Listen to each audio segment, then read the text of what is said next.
Blog Talk Radio, the world's largest online radio network. Ladies and gentlemen, welcome to Movie Addict Headquarters with your host, Betty Jo Tucker, author of Confessions of a Movie Addict, right here at www.blogtalkradio.com.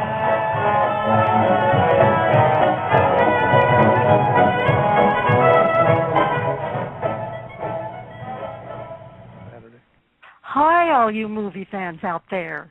Thanks so much for tuning into this special Movie Addict Headquarters episode. I'm your host, Betty Jo Tucker, speaking to you from Pueblo, Colorado, and feeling sad today about the recent passing of Elizabeth Taylor, one of Hollywood's greatest stars. But I'm glad that Jazz Shaw and Joan Benedict Steiger are here to help us with the show. We'll be talking about Elizabeth Taylor's best films and performances, as well as sharing some personal memories of her. Then, later in the show, there may be calls from fans who want to share their reactions, too. I don't want to forget to mention that Demos Yanikos is taking care of our chat, and we really appreciate that.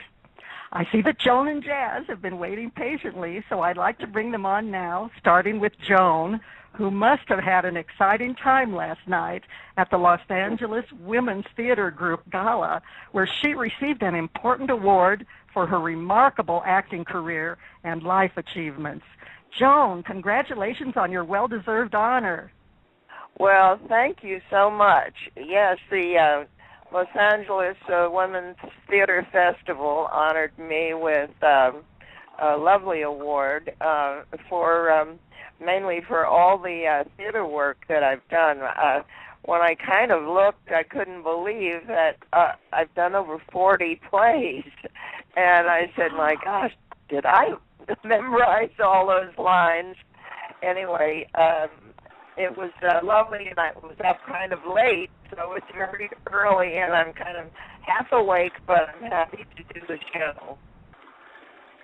Well, we really appreciate you being here today after all that excitement, and we're eager to hear about your interesting Butterfield 8 connection with Elizabeth Taylor, because we know you've, besides theater, you've also done films and television.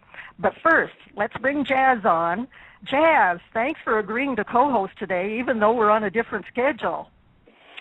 Oh, no problem, Betty Jo. It's a sad but important occasion, so I can carve out a little time from the political schedule for this. It just has to be done. I'm so glad you could do that. If some of our listeners don't know, Jazz Shaw is the host of a very, very informative midstream radio show on Blog Talk Radio, and we're so happy when he's able to take some time away from politics and co-host our show. He does such an excellent job. And Jazz, I'm curious to find out which Elizabeth Taylor films and performances you think are her best, but let's save that until we hear from Joan about her Butterfield 8 involvement. Joan, I remember that Elizabeth earned her first Oscar for Butterfield 8. What was your connection to that project? Well, first of all, let me tell you, it's the first time I have ever spoken about it, and it's on your show. Well, thank you. I was just 18. I was starting out in New York as an actress, and I constantly bothered the MGM casting director. So I got this call from him, and he said, Joan, I think I've got something wonderful for you. It's a great opportunity. And I was just still a teenager. I was like 19, almost 20.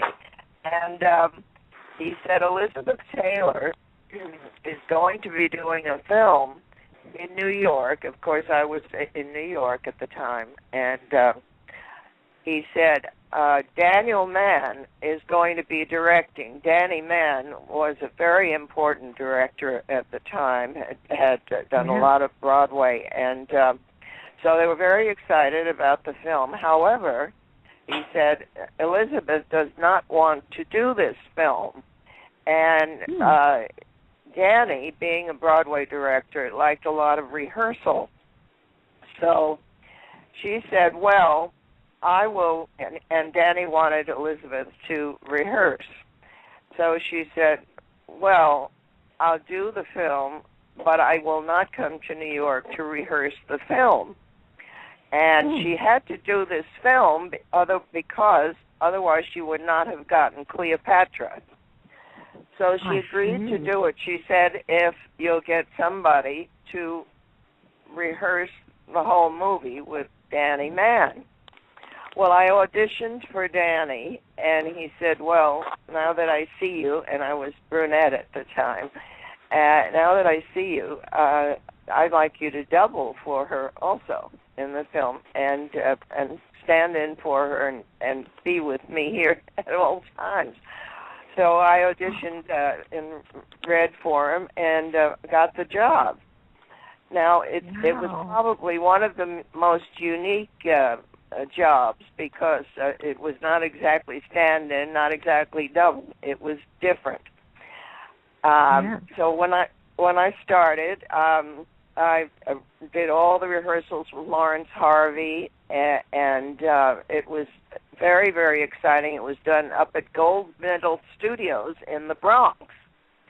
And we rehearsed for a month or two, and then Elizabeth came in and watched rehearsals and so forth, and then started the film. Well, we were doing the rehearsals and so forth, and then started the film, and lo and behold, there was a SAG strike, Screen Actors Guild strike. So the whole cast, except me, went back to California, and that it was a long strike, I think about a month, and then everybody came back again. This became a whole career, and we did the film. So it was a very exciting thing for me, and that was how I met Elizabeth Taylor, and she was completely charming to me, and she had a little Yorkie that used to follow her around on the set, and I have to say she was a very intuitive actress. Everything she did was like one take, and really fabulous. Wow! And you said that she didn't want to do Butterfield 8, but she had to do it, or she wouldn't be able to do Cleopatra. Well, that's interesting. Correct. And this was done under protest. And she won an Oscar for it, and didn't win an Oscar for Cleopatra. But she still, as I understand it, she still, even when she received the Oscar, she didn't think that she deserved the Oscar. I heard that she felt that she got the pity vote because of the illness that she had just gone through. Do you remember any of that?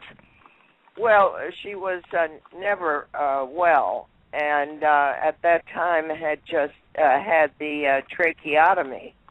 Yes. So, yes.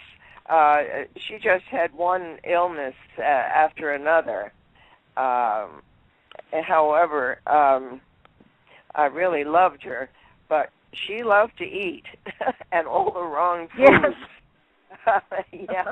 I mean, it was chili and pasta and pizzas and Mm-hmm. That sounds like my diet, if it's as long as it's meatless. But well, I understand that you and your late husband Rod Steiger were friends with Elizabeth Taylor, and there were some interesting incidents, or at least one that happened. Well, could you tell us about that?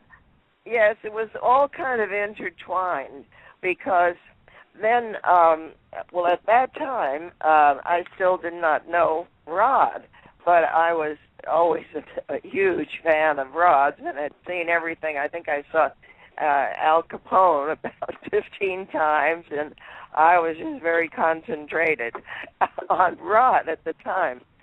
But it was shortly after Butterfield 8, I did do a television show with Rod, And that's when I met him for the first time, and we started dating in New York. That's before we ever got together 30 years later out here in California and got married. So our lives were always intertwined. But now Rod didn't meet Elizabeth till years later, and he told me he had this wonderful script. It was sort of a present-day Wizard of Oz kind of a thing. And he, when we were going together out here in California in later years, he said, I want to get to Elizabeth Taylor because I want to get her as in the role of Dorothy, a kind of older woman, eccentric woman, who thought she was Dorothy kind of character and eccentric, and was trying to get back to Oz. Well, on the way in the script, this Dorothy meets all of these characters, which would be modern-day versions of the Tin Man and the Cowardly Lion and so forth. It was such a good script. So he did not know Elizabeth at the time and was trying to contact her. Well, finally, he told me one day, he said, well, I finally contacted Elizabeth, and I'm going over to see her. Well, he met her at her home, and he was shocked to see her because she was in bed and had been in bed ill for about a year. And Rod was this wonderful, wonderful man and so compassionate. And he said to her, What are you doing in bed? You're Elizabeth Taylor. You've got to get out of that bed. And he said, how about if I take you to lunch? Well, she just brightened up, he said. And she said, oh, really?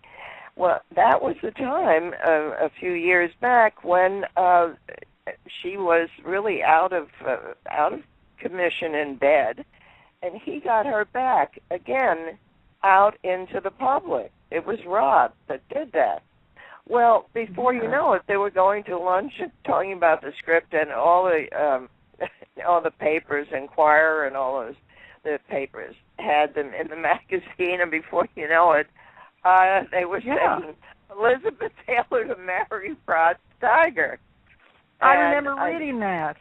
Yeah, and so I said to Rod, well, what's this about? He said, Joan, please. So then a few years passed. We were on a plane going to Barcelona, and he and I love to read all of the papers, Enquirer and Globe, all those. So he said, pick up the magazines before we get on the plane. So we got the magazines. We're sitting on the plane. Rod's sitting next to me. We're on our way to Barcelona. I look at the paper, and it says, Elizabeth Taylor to marry Rod Steiger. I looked over at him. I said, what? He looked at me. He said, Joan, I'm sitting here next to you. Oh, gosh. So, my gosh. You can believe, a bit of what you hear, and I think she would have loved to have married Rod. She loved Rod. Everybody loved Rod. And Rod asked me to marry him, and then when we were about to get married, she said to me on the phone, well, how did that happen? I said, well, he asked me to marry him. What do you mean, how did that happen? But anyway, it was very interesting, and so that connection happened again with Elizabeth. She was so wonderful. When Rod died, she called me. We had a long conversation, and the interesting thing was the man she talked about was Mike Todd. And yes. So, and we had several lovely conversations, and we got together a few times. So that was my connection. Well, it's so wonderful to have someone on the show who actually knew Elizabeth Taylor, Joan, and thanks so much for sharing this personal information with us. Now, I hope you can stay with us for the show. I know you have a busy schedule, but can you stay on while we talk about some of Elizabeth Taylor's best films and performances? Would you be able to do that? Yes, I can stay a little while. Oh, fine, that's wonderful. I see we have a caller already, so I'm going to see who's calling. Hello, area code 858. Who's calling, please? Well, this is your favorite film critic, James Colt Harrison, out here in beautiful La Jolla. Oh, I'm so glad you called in, James. Now, James is a film historian, and he actually did a history of MGM where Elizabeth made quite a few films. So James, thank you for calling in. Do you have any comments for Joan about the incidents and information that she shared with us? Well, I can only tell you my encounter with Elizabeth Taylor. I was 19 years old, and I was starry-eyed, and of course I loved the movies, and had always wanted to get involved with the movies in some way.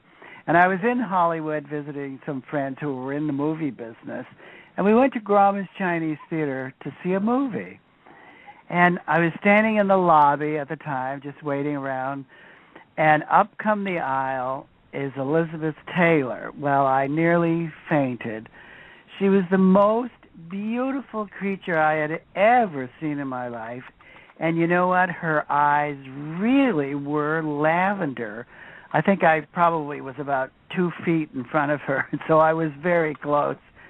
She was young and beautiful at that time, and that was the first encounter I ever had with Elizabeth Taylor. I didn't know her, and I actually never got the chance to interview her during my career, but I wish I had. And then maybe 20 years later, or 30 years later, I had a writing assignment to cover her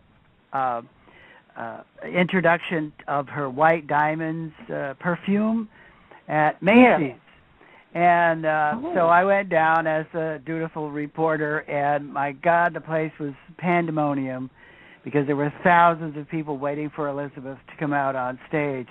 Well, she kept us waiting an hour, as usual, and people were getting a little bit grumpy. Well, I guess she knew the exact time to come out because she created a uproar, and she came out in this beautiful white caftan outfit and covered in diamonds, pushing her White Diamonds perfume. Well, again, I mean, it looked like she hadn't changed a bit in the 20 years since I had seen her last. But she was gorgeous and just as charming as can be, just as everybody has said. She was really a sweet, down-to-earth movie star. You'd never know she was a movie great star. Beauty. I mean, you mentioned her beauty. Great beauty. Absolutely the most beautiful movie star ever, I think. Yes, I agree with you on that. Well, you were so lucky then to get a chance to see Elizabeth those 2 times, and James, can you stay for the rest of the show because Sure. There may be some other areas that you would like to chime in on. Would that be Sure. okay? Oh, I'd love to. Yeah. Wonderful. Well, why don't we turn to to Elizabeth's best films and best performances, and I really am curious to know what picks Jazz will come up with. So Jazz, what do you think are Elizabeth Taylor's best performances in films? It's hard to narrow it down to just a few, but one of them was already mentioned when Joan was relating that story, because I did think, even though it didn't win the award, I thought Cleopatra was really fantastic. The other couple that I would certainly bring up would be Who's Afraid of Virginia Woolf, which was just a haunting film. I saw that one so many times. And probably just for one of those best screen matchups, The Taming of the Shrew.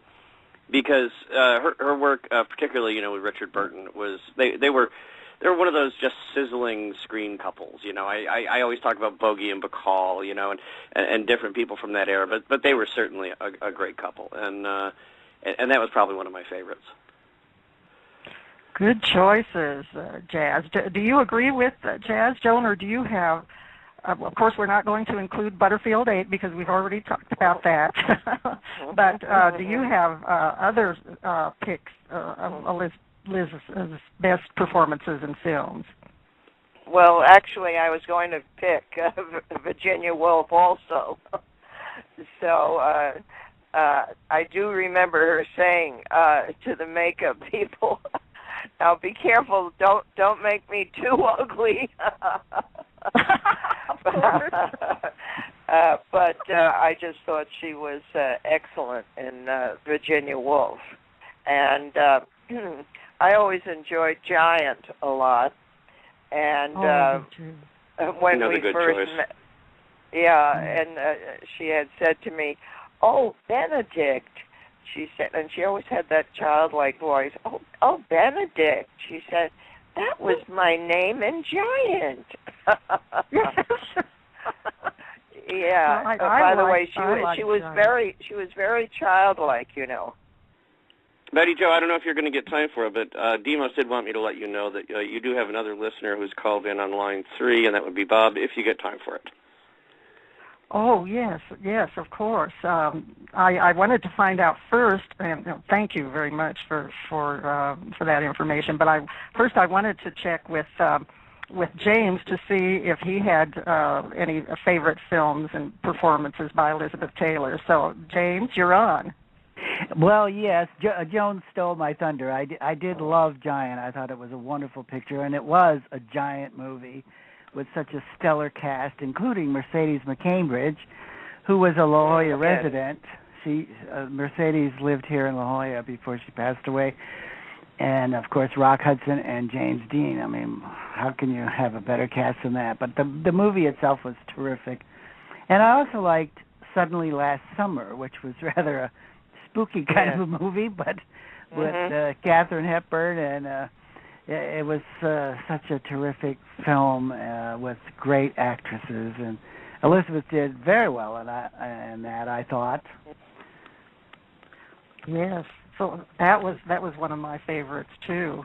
Yeah. And I loved so many of her films. It definitely is hard to choose from, but I think if I had to choose, it would be National Velvet and Who's Afraid of Virginia Woolf and A Place in the Sun. I thought the chemistry between Montgomery Clift and Elizabeth Taylor in A Place in the Sun was just it was so vivid on screen. And, it was. They were terrific. So those would be my choices. But again, there are many others that I really, really like. But let's take this next call, and let's do it now. Hello, area code 954. Who's calling? Yeah, it's your old friend Wacko Bob here, actually, and boy, a lot of thunder was stolen from me because I, as far as Elizabeth Taylor's movies go, the one I always love to put over is Giant because I've been an absolute James Dean fan for a long time, even though he died before I was born. But if you really look at the movie Giant, and and I think everyone here will agree with me, Rock Hudson and James Dean both did fabulous jobs in the movie and everything. But let's face the facts here. Elizabeth Taylor really carried that entire movie in all reality. I think we all would agree with that that movie was carried by her more than those two guys and the others that were in the movie too. Oh yes, she was excellent in that movie. Absolutely. Are there other films of Elizabeth Taylor's that you particularly enjoyed, Wacko Bob?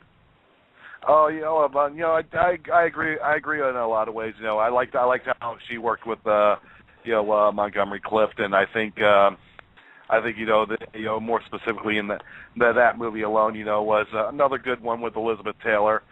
I've been a fan more or less of Elizabeth Taylor, and more the work that she's done, for AIDS awareness and everything, that no one was willing to come to the plate, for and everything when it was really becoming a problem, throughout the world and everything, and the one who stepped up to the plate, to really be the spokesperson for AIDS awareness was Elizabeth Taylor, and she took some shots and everything for it, but she just kept going on with it, and you got to respect her for that one because, I think more people became aware of the HIV virus, and everything, more because of, the speeches by Elizabeth Taylor and what she said, what needs to be done to prevent this. Yes, that's a very good point. I'm glad you brought that up, and I'm so glad that you called Wacko Bob. And for listeners who don't know, Wacko Bob is a very popular host on Blog Talk Radio also.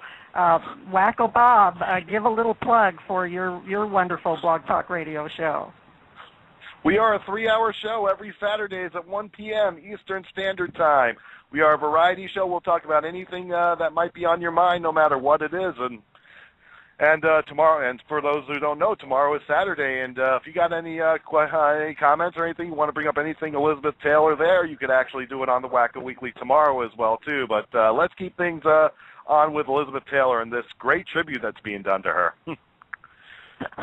Thank you, Wacko Bob. I do encourage listeners to check out your show. And you were saying that there were so many films that Elizabeth Taylor made, and we're agreeing that it's kind of hard to pick favorites. And I was jotting down some of the films that I have seen, and I just kind of feel like I grew up with Elizabeth Taylor, and so I have seen most of her films. I haven't seen the ones that she did for television, but she actually made, I believe, around 50 Hollywood films. And here are the ones that I've actually seen: Ash Wednesday, Ivanhoe, Giant, Who's Afraid of Virginia Woolf, A Place in the Sun, National Velvet, Cleopatra, Cynthia, Raintree County, again with Montgomery Clift, The Sandpiper, we've already mentioned Butterfield 8, Cat on a Hot Tin Roof. Oh, wow, that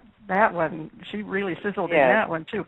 Elephant Walk, The Taming of the Shrew, Father of the Bride, The Mirror Cracked. Oh, that was an Agatha Christie mystery, and she and Angela Lansbury starred in that. Little Women, we've already mentioned Suddenly Last Summer, and in Dr. Faustus, she played Helen of Troy, kind of typecasting. Oh, A Little Night Music, and Reflections in a Golden Eye. And her last movie, I thought she was great in, The Flintstones. So I know those are not all of her films, but Joan, do you have any comments on any of the other films that were mentioned? That was interesting when you just mentioned Dr. Faustus. That was the first play that I did in New York, Dr. Faustus. I never knew. Yes, I was hoping Taylor you'd catch that. Yes. That's the one with the famous line, "Is this the face that launched 1,000 ships?" Right. And yes, she fit that bill. I remember I came cascading down a winding staircase, and then that was the speech, "Is that the face that launched 1,000 ships?" I never knew she did Dr. Faustus. Well, I'm just wondering if James has any other comments he'd like to make about any of these films that I mentioned. Well, gosh, I'm sort of like you, Betty Jo. I feel like I grew up with Elizabeth Taylor, watching her throughout the years, and she did make 50 films. I probably saw most of them, I would think. And, I'll bet you did. Yeah, and one interesting thing is Elephant Walk, which she made with yes, I hoped you'd talk about that. Yeah, she made that with Peter Finch, and she replaced Vivian Leigh in that film because Vivian Leigh was having one of her psychotic episodes, and she had to leave the film, and she flew back to Los Angeles, and they had to replace her. And so they got Elizabeth Taylor. There were some scenes in the Elephant Walk that were actually Vivian Leigh, but they were more or less faraway shots. And her back, so they could very easily insert Elizabeth Taylor into it, and so Peter Finch actually was having an affair with Vivien Leigh at the time, and it was a big scandal at the time, but anyway, Elizabeth took over the role. Gossip. I love the gossip, yes. I thought that was... Movies. We love movie stars because they do create gossip, and that's one of the... That's true. Yeah. So we love the... Well, I first saw Elizabeth Taylor in National Velvet, and I was just spellbound. What a great movie that is. A family classic for sure. Mickey Rooney was the jockey, and Elizabeth Taylor played this young girl who persuaded him to train her to ride in the Grand National Steeplechase. And Elizabeth Taylor was just terrific then, and I knew at the time I just wanted to follow everything that she did, and that was back in 1944. But she made quite a few movies as a teenager. I think she was in A Date with Judy. We didn't even put that on the list. And this Cynthia, she was the young sickly girl who sort of found some happiness through music. But every decade she just blossomed. And I loved what Joan said about Who's Afraid of Virginia Woolf, telling the makeup lady not to make her look too ugly, but she was a force of nature in Who's Afraid of Virginia Woolf, and she is Martha and George, Richard Burton as George, and they were soon to divorce, I think, for the first time after that movie. But the tension between those two and the way they could put down each other, it was something to behold. Didn't you think so, Jazz? Oh yeah, that was another classic moment, and it goes back to what I was saying earlier. It's so hard to pick because you know me, I've always been a fan of. To this day, I watch more black and white films than I do color films, I think, and most of my library is old ancient stuff. So that really gets into what I like, but. I'm not going to hog up the whole show. I was just asked by Demos to mention to you that there's another old friend of the show on line 4 right now with some comments about Liz Taylor, if you have time and want to pick it up. Oh, absolutely. Let's do that right now. Thanks, Demos. Area code 917. You're on the air. Who's calling, please? Hi, Betty. It's Nancy Lombardo. Oh, Nancy from Comedy Concepts. We have a Blog Talk Radio reunion here. Nancy has a great show on Blog Talk Radio. All these shows. So, Nancy. Thank you. Do you have something to share? Yes, I did back in my early stand-up comedy days while I was supplementing my income by bartending on Malcolm Forbes' yacht. And I met Elizabeth Taylor there several times. And I just wanted to share that in person, she was the nicest, most accommodating person. I thought that what would have put other people over the edge in this day and age with people, oh, Miss Taylor, can I take your picture? And just leaning on her. And she was so gracious about it. I said, oh, my gosh, that's a star. Putting up with that. She was just so wonderfully gracious about it. Oh, of course, dear, you may, of course. But then I just wanted briefly to add, because this show's running out of time, my favorite line from a movie. Well, two things. One thing is, everybody forgets she was in Jane Eyre.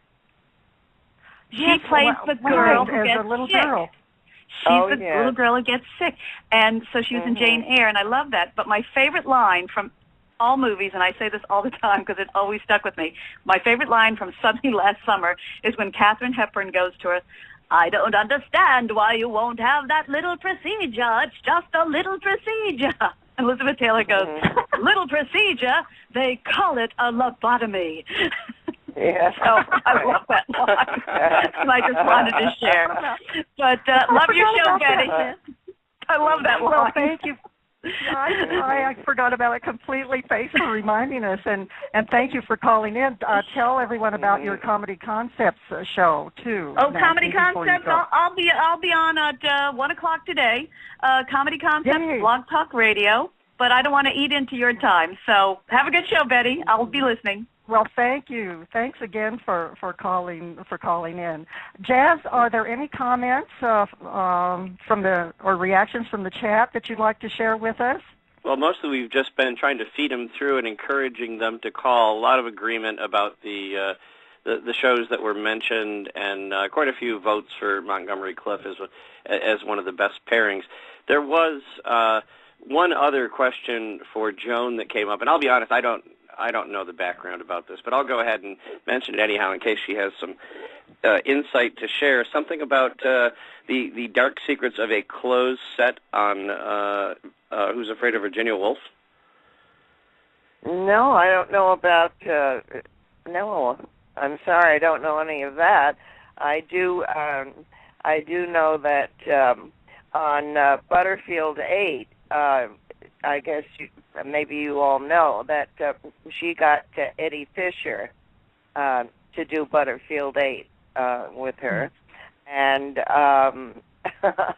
at the rap party, she said to Eddie, she said, "Oh, Eddie, sing Tammy's in love." Tammy's in love. Well, she had the. I know this is supposed to be a solemn occasion, but Elizabeth Taylor, I've heard, had a wonderful sense of humor, and that kind of proves it, Joan. So this is the time when I'd like to describe my fantasy about having dinner with her. And even though this whole scene is imaginary, it was a lot of fun to write, and I think Elizabeth would have enjoyed it. And the fantasy came about back in 2001 when my husband and I had big plans to participate in the Taos Talking Pictures Festival because we were going to get to meet Elizabeth Taylor at her Maverick Award presentation there. Well, unfortunately, our plans fell flat. Actually, I'm the one who took the fall by tripping in the bathroom and suffering a head and an arm injury. So when I broke the news about not being able to cover the festival because of a clumsy accident, one of my editors said, "Oh, just make something up." So I did. And here's the piece that I turned in. Never underestimate the power of imagination. That's how, while recuperating from injuries, I took a magic carpet ride to Taos, New Mexico for the April film festivities there. Of course, dinner with a Hollywood legend emerged as the highlight of this trip. Everyone knows Elizabeth Taylor is the last of the great movie stars, so it was a thrill to see her receive a tribute for her incredible acting career. She deserves as many awards as she can get after over 50 years as a Hollywood leading lady. Well, immediately following this tribute, Larry and I joined Liz for dinner at the Holiday Inn Don Fernando. Oh, she looked lovely in a white jacket that contrasted dramatically with her dark hair and famous violet eyes. After congratulating her on such an amazing film career, I told her what my mother did when MGM was searching for a child to star in National Velvet. She sent the studio a picture of me riding a horse, I said. I wonder how many other mothers did the same thing, Liz mused. But I think you're lucky you didn't get the part, dear. I hurt my back while filming National Velvet, and that was probably the beginning of all my health problems. Then Larry pointed to my cast and added, Betty Jo has had her share of those, too. Looks like both of you are real survivors. And you are a real sweetheart, Liz tossed back at him flirtatiously. Suddenly, it dawned on me that Liz is between husbands now. No wonder I breathed a sigh of relief when dinner was over. After all, this is my fantasy, not Larry's. Rest in peace, dear Elizabeth. Your many fans will miss you. Well, I see it's time to wrap up the show. So thanks to Joan, Jazz, James, Wacko Bob, Nancy, Demos, all the people in the chat for making this a very special episode. And thanks also to Elizabeth Taylor for leaving us those terrific performances to remember as time goes by. Blog Talk Radio, where millions of hosts and listeners gather.